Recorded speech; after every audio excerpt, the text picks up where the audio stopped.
Hello, my dear students. I am B.S. Sharma. Today I am commencing basics of English grammar.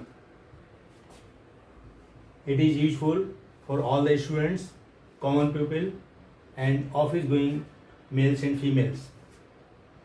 With the help of these English grammar rules, anyone can read, write, and speak English properly. Word. When we speak or write, we use words as son, book, baby.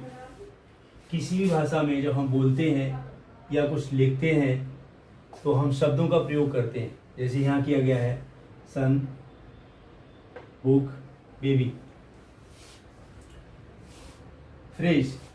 A group of words which makes sense but not complete sense. शब्दों का ऐसा समूह जो कुछ sense देता है लेकिन complete sense नहीं देता, इज कॉल्ड ए फ्रेज. उसको फ्रेज कहते हैं. Phrase has not subject means noun and verb. Phrase में ना तो सब्जेक्ट होता है और ना क्रिया होती है. एज in the east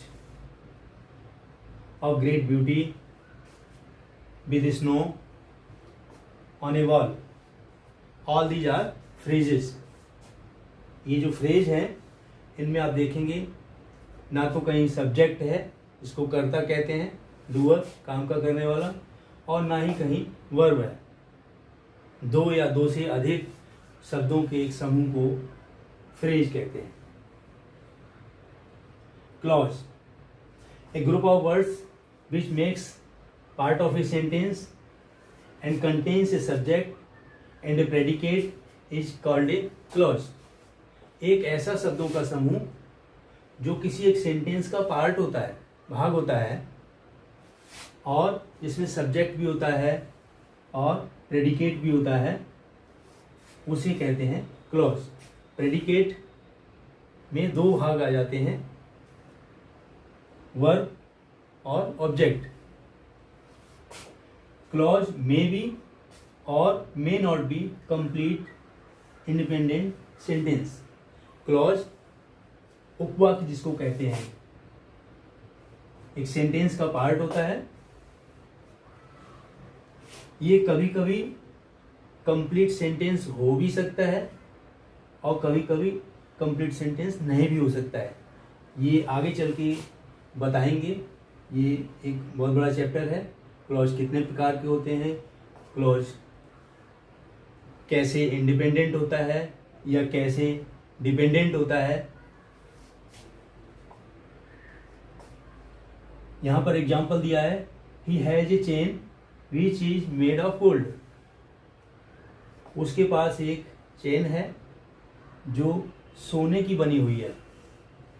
तो यहां से जो सेंटेंस है which is made of gold, ये डिपेंडेंट सेंटेंस है, उपवाक्य है और आश्रित उपवाक्य है.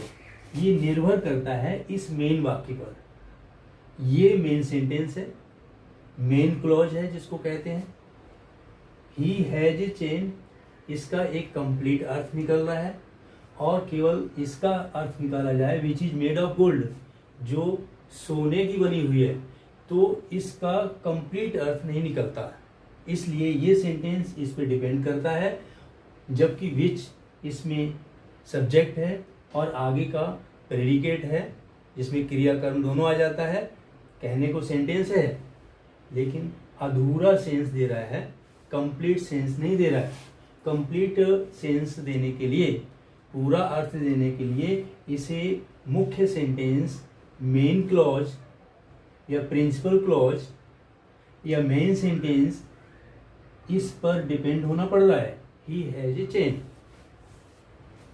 इस तरह से ये क्लॉजेज हुई दो. ये मेन क्लॉज है और ये सबऑर्डिनेट क्लॉज है या डिपेंडेंट क्लॉज है. Note, he has a chain of gold. अगर उसी अर्थ को हम ऐसे कहें, एक सेंटेंस है, उसके पास सोने की एक चेन है। अर्थ दोनों ही सेंटेंस का एक ही है, लेकिन बनाने का तरीका अलग है। उसके पास सोने की एक चेन है, तो इसमें केवल ऑफ गोल्ड ये जो हिस्सा है ये फ्रेज है, जबकि which is made of gold ये प्रेडिकेट है। यहाँ ये क्लॉज हो गया और यहाँ इतना हिस्सा ये फ्रेज हो गया। तो क्लॉज में और फ्रेज में ये अंतर हो गया। नेक्स्ट, सेंटेंस वाक्य, a group of words which makes complete sense is called a sentence. Sentence क्या है? सेंटेंस भी शब्दों का समूह होता है, लेकिन इसमें कंप्लीट सेंस निकल के आता है, उसको सेंटेंस कहते हैं। एग्जाम्पल है, नवीन सैट इन ए कॉर्नर। नवीन एक कोने में बैठ गया। ये कंप्लीट सेंटेंस है अपने में और कंप्लीट सेंस देता है, पूरा अर्थ निकल के आता है इसका। इसमें नवीन सब्जेक्ट है और सैट इन ए कॉर्नर ये प्रेडिकेट है। प्रेडिकेट को हिंदी में विधेय, जो विधेय क्या है? जो सब्जेक्ट के कर्ता के बारे में कुछ बताता है। यहाँ पर वर्ब और ऑब्जेक्ट दो पार्ट हो जाते हैं प्रेडिकेट के। तो आज अगर रिव्यू करते हैं तो आपने सेंटेंस, क्लॉज, फ्रेज और वर्ड सीखा। फ्रेज, क्लॉज, सेंटेंस तीनों में ही वर्ड्स का समूह होता है, ग्रुप ऑफ वर्ड्स होता है, लेकिन फ्रेज में जो ग्रुप ऑफ वर्ड्स होता है वो कंप्लीट सेंस नहीं देता। क्लॉज में कंप्लीट सेंस देता है, लेकिन इसको किसी और सेंटेंस की भी आवश्यकता होती है, कभी कभी अपने में पूरा भी होता है। और सेंटेंस अपने में कंप्लीट सेंस देता है। So today we have studied word, phrase, clause and sentence. That is enough today. Next time we will see. Bye.